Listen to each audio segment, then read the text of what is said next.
ঘড়িতে সময় তখন 5:37। আকাশটা এখনও ভালো পরিমাণে ব্ল্যাক কালার হয়ে আছে।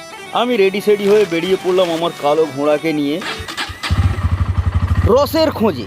আরে মানে সেই খেজুরের রস। তো হালকা জিজ্ঞাসাবাদ করে পথ আগালাম এবং দেখতে পেলাম পাশে একটা ছোট কাশ্মীর তৈরি হয়ে রয়েছে, যেখানে বরফের নাজারা দেখতে পাওয়া যাচ্ছে। এই দেখো সেই নাজারা।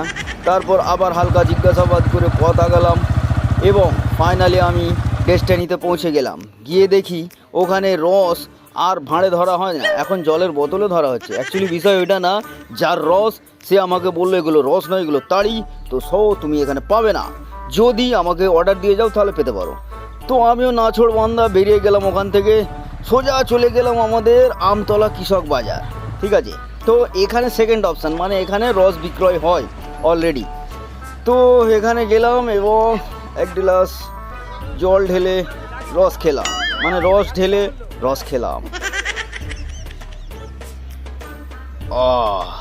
হালকা করে শান্তি পেলাম এবং বাড়ির জন্য নিয়ে চলে গেলাম। তো বন্ধুগণ, এখানেই শেষ আজকের রসের ব্লগ।